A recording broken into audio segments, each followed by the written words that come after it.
dweller of the dark. Honoring the yellowed The blackened bones of many prominent authors.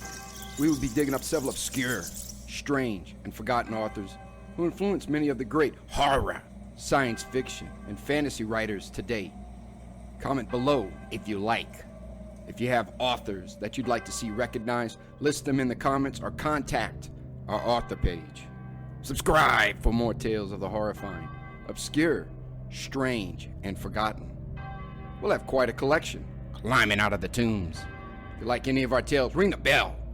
Crush the like button below. Authors, always looking for fresh blood. Subscribe and contact us for more information. Check out our other stories and our websites. Rumble, BitChute, YouTube, Dweller of the dark. You can find our links listed below. Official website, dwellerofthedark.com. On Facebook, Jeffrey LeBlanc, Horror writer. You can find our books on Kindle and Amazon. Follow, support us on Twitter, Gab, Instagram, Patreon, and Bandcamp. Dweller of the dark. Children of horror. The Hound by H.P. Lovecraft. In my tortured ears, there sounds unceasingly a nightmare whirring and flapping, and a faint, distant baying, as if some gigantic hound. It is not dream. It is not, I fear, even madness.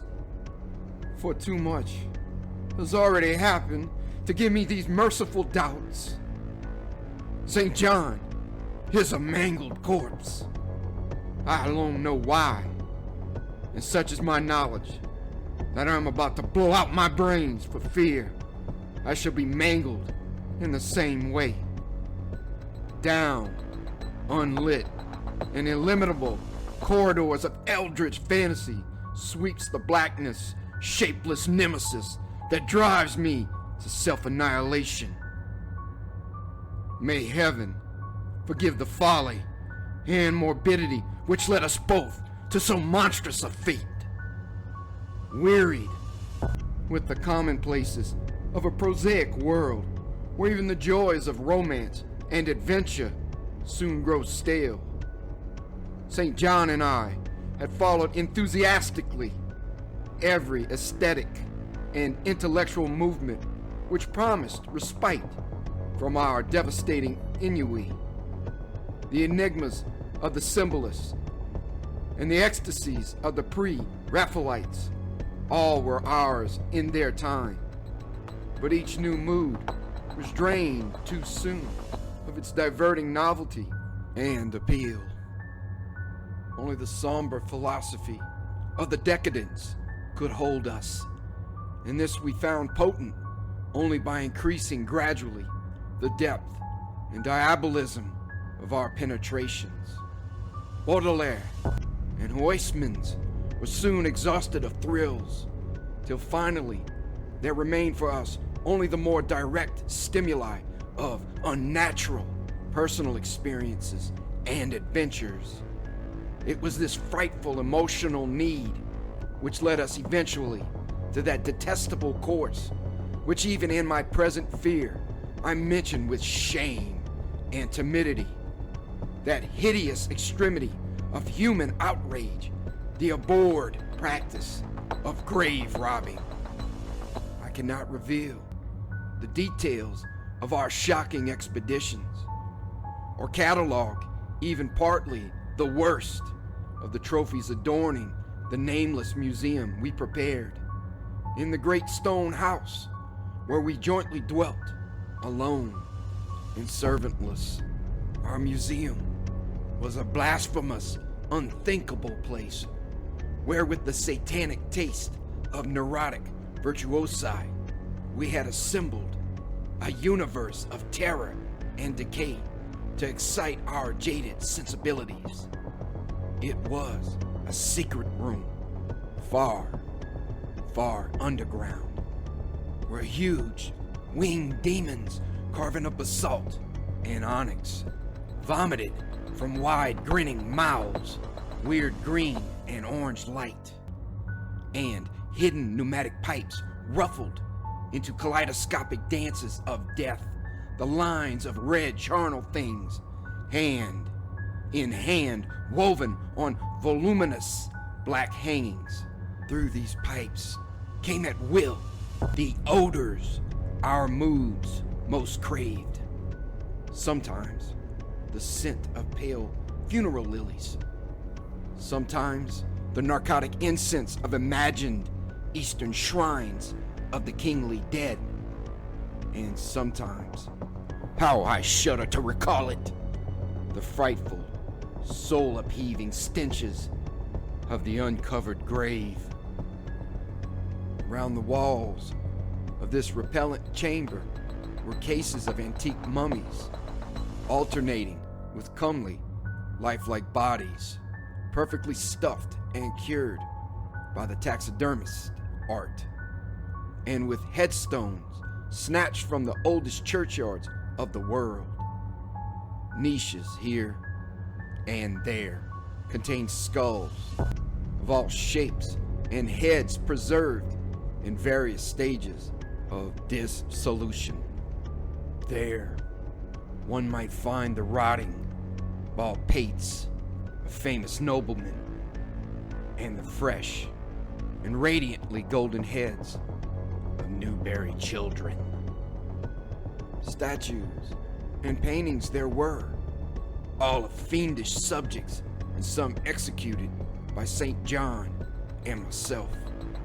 A locked portfolio, bound in tanned human skin, held certain unknown and unnameable drawings, which it was rumored Goya had perpetrated but dared not acknowledge. There were nauseous musical instruments, stringed, brass, and woodwind, on which St. John and I sometimes produced dissonances of exquisite morbidity and cacodemoniacal ghastliness, whilst in a multitude of inlaid ebony cabinets reposed the most incredible and unimaginable variety of tomb loot ever assembled by human madness and perversity. It is of this loot in particular that I must not speak. Thank God I had the courage to destroy it long before I thought of destroying myself. The predatory excursions on which we collected our unmentionable treasures were always artistically memorable events. We were no vulgar ghouls, but worked only under certain conditions of mood, landscape, environment, weather, season, and moonlight. These pastimes were to us the most exquisite form of ecstatic expression, and we gave their details a fastidious technical care, an inappropriate hour, a jarring lighting effect, or a clumsy manipulation of the damp sod would almost totally destroy for us that ecstatic titillation which followed the exhumation of some ominous, grinning secret of the earth.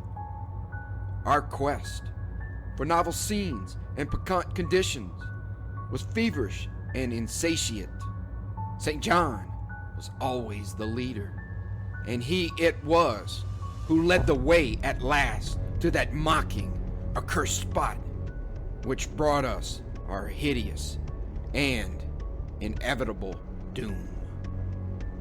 By what malign fatality were we lured to that terrible Holland churchyard?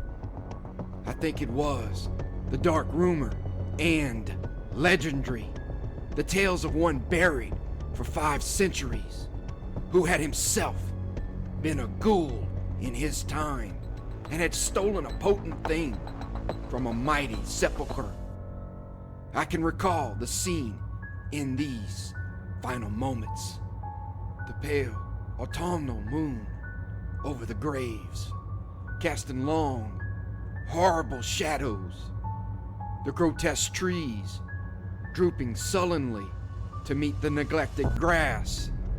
and the crumbling slabs, the vast legions of strangely colossal bats that flew against the moon, the antique ivied church pointing a huge spectral finger at the livid sky, the phosphorescent insects that danced like death fires under the yews in a distant corner, the odors of mold, vegetation, and less explicable things that mingled feebly with the night wind from over far swamps and seas. And, worst of all, the faint, deep-toned baying of some gigantic hound, which we could neither see nor definitely place. As we heard this suggestion of baying, we shuddered, remembering the tales of the peasantry, for he whom we sought had centuries before been found in this selfsame spot, torn and mangled by the claws and teeth of some unspeakable beast.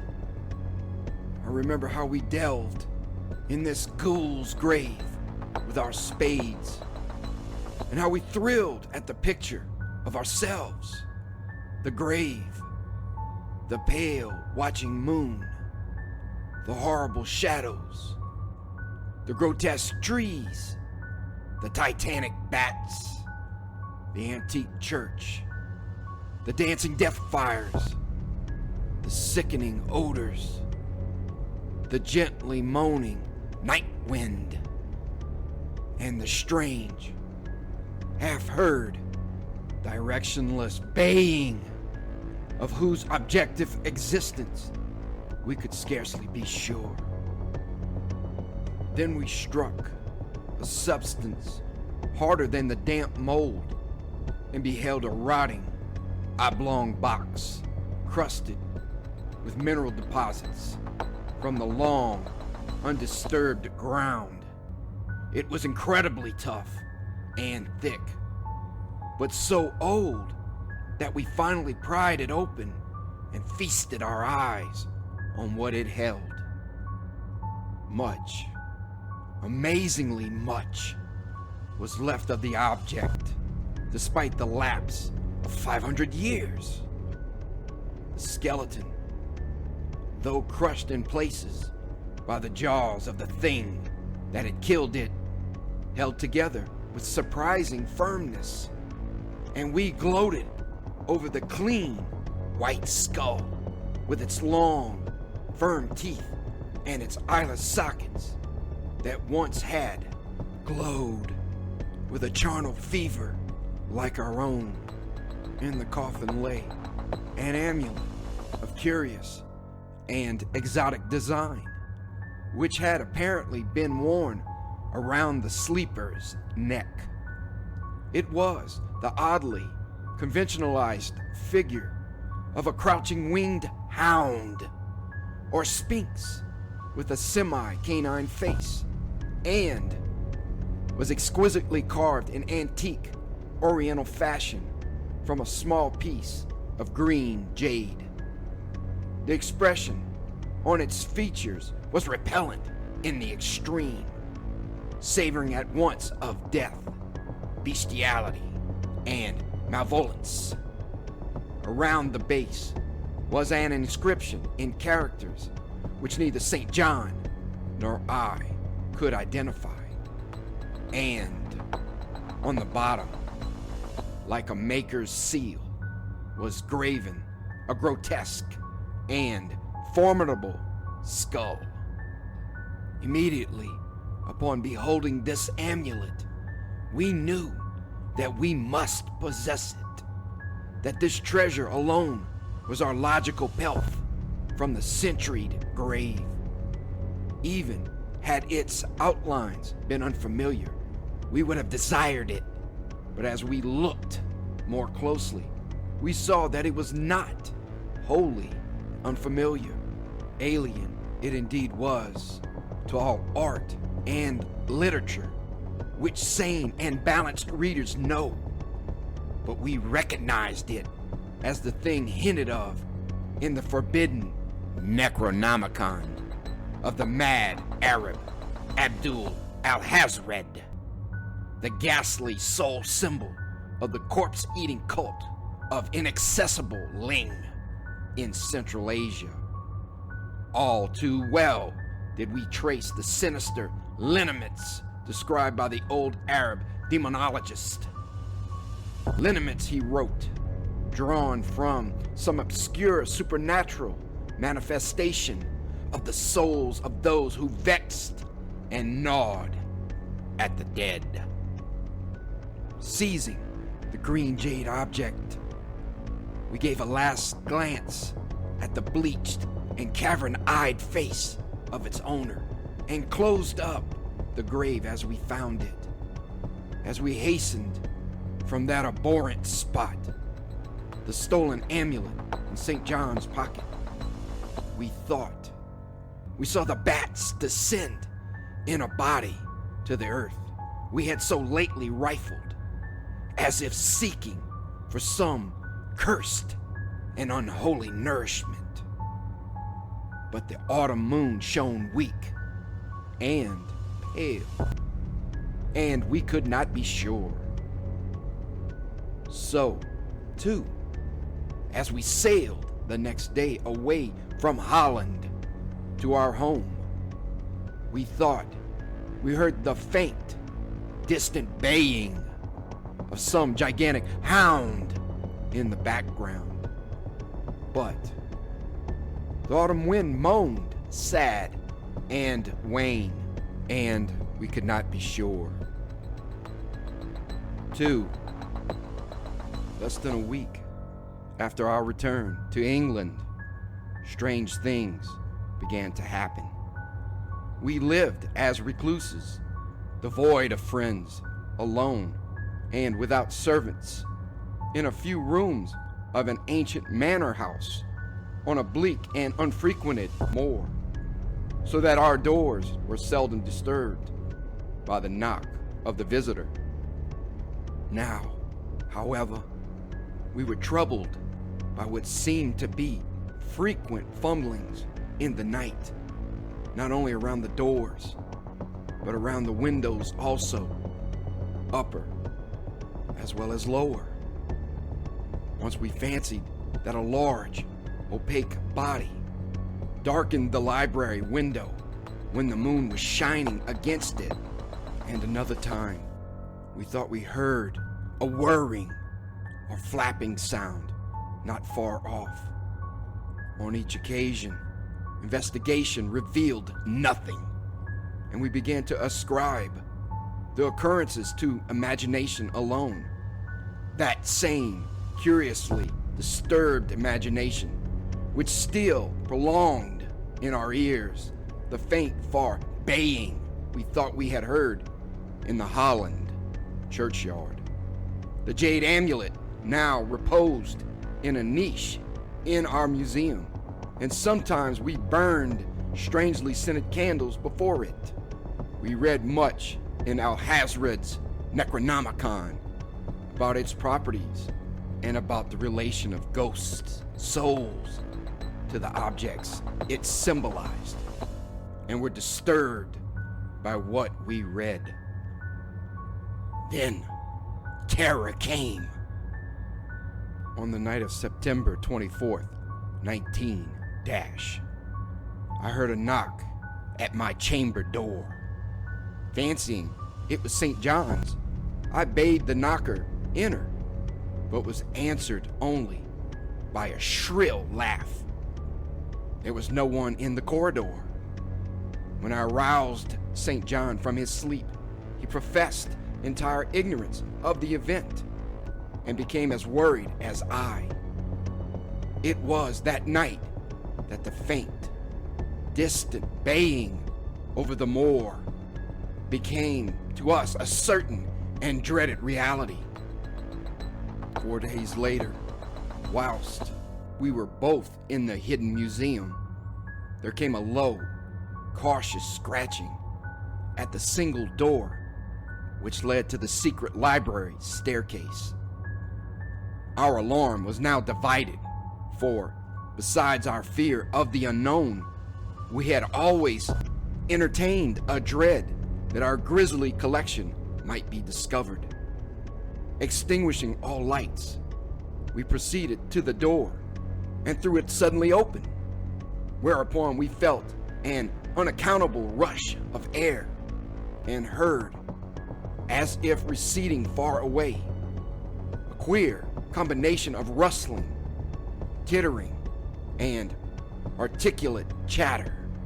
Whether we were mad, dreaming, or in our senses, we did not try to determine. We only realized, with the blackest of apprehensions, that the apparently disembodied chatter was beyond a doubt in the Dutch language.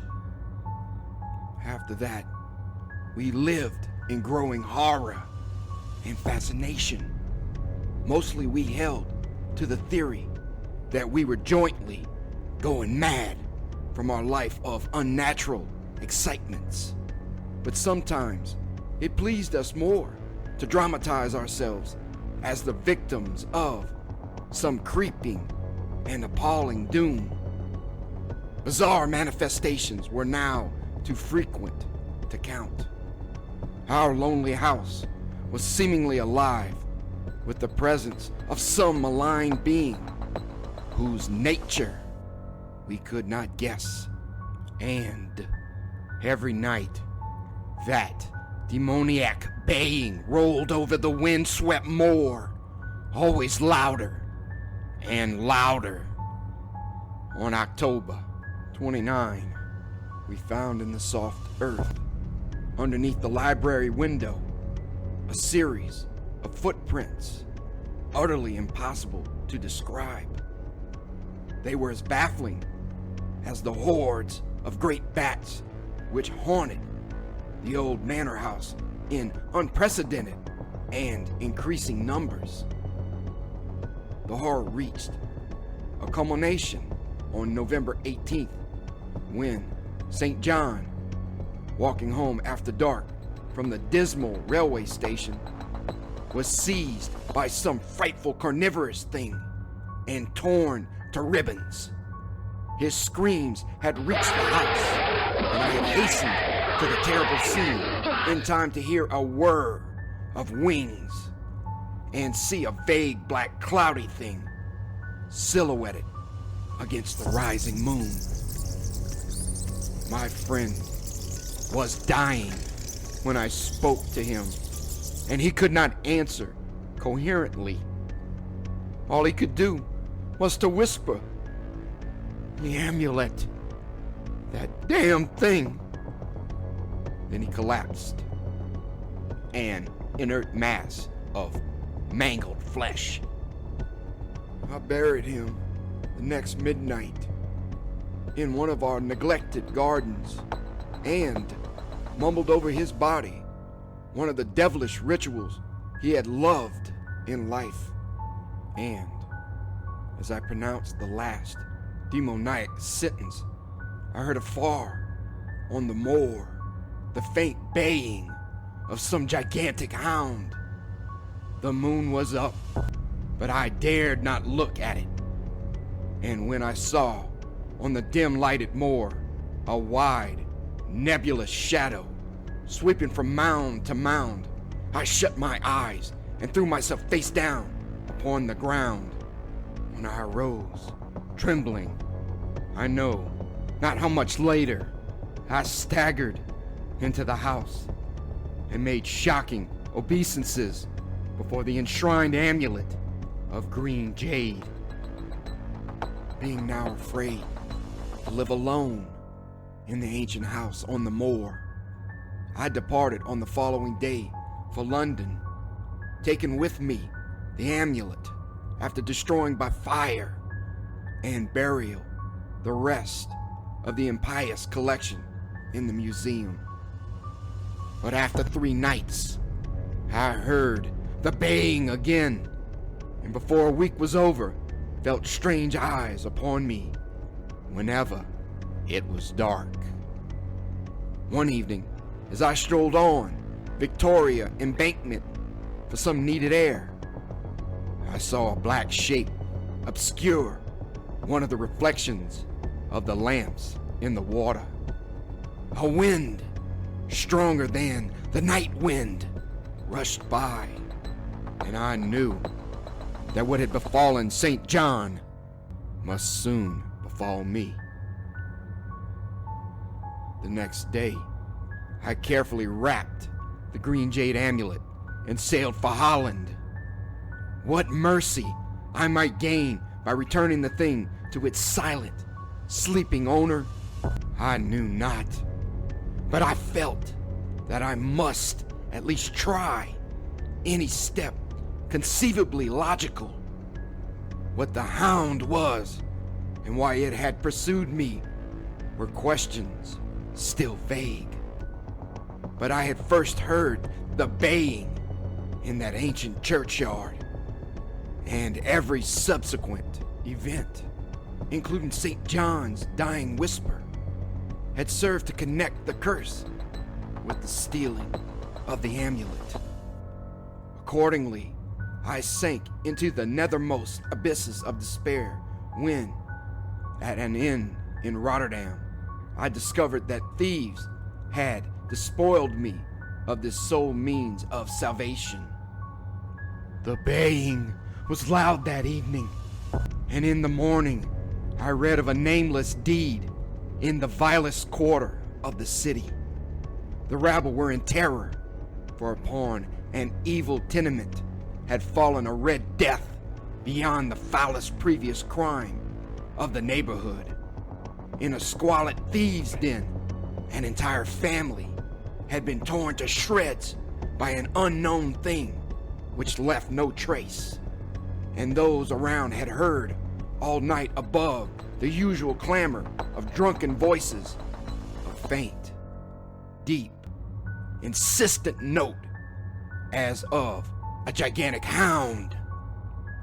So, at last I stood again in the unwholesome churchyard where a pale winter moon cast hideous shadows and leafless trees drooped sullenly to meet the withered, frosty grass and cracking slabs, and the ivied church pointed a jeering finger at the unfriendly sky, and the night wind howled maniacally from over frozen swamps and frigid seas. The baying was very faint now, and it ceased altogether as I approached the ancient grave I had once violated and frightened away an abnormally large horde of bats which had been hovering curiously around it. I know not why I went thither unless to pray or gibber out insane pleas and apologies to the calm, white thing that lay within. But whatever my reason, I attacked the half-frozen sod with a desperation partly mine and partly that of a dominating will outside myself. Excavation was much easier than I expected, though at one point I encountered a queer interruption when a lean vulture darted down out of the cold sky and pecked frantically at the grave earth until I killed him with a blow of my spade. Finally, I reached the rotting oblong box and removed the damp nitrous cover. This is the last rational act I ever performed. For crouched within that centuried coffin, embraced by a closed-packed nightmare retinue of huge, sinewy, sleeping bats, was the bony thing my friend and I had robbed. Not clean and placid as we had seen it then, but covered with caked blood and shreds of alien flesh and hair, and leering sentiently at me with phosphorescent sockets and sharp, ensanguined fangs, yawning twistedly in mockery of my inevitable doom. And when it gave from those grinning jaws a deep, sardonic bay as of some gigantic hound, and I saw that it held in its gory, filthy claw the lost and fateful amulet of green jade, I merely screamed and ran away idiotically, my screams soon dissolving into peals of hysterical laughter. Madness rides the star wind. Claws and teeth sharpened on centuries of corpses. Dripping death astride a bacchanal of bats from night-black ruins of buried temples of Belial. Now, as the baying of that dead, fleshless monstrosity grows louder and louder, and the stealthy whir and flapping of those accused webbed wings circles closer and closer. I shall seek with my revolver the oblivion which is my only refuge from the unnamed and unnameable.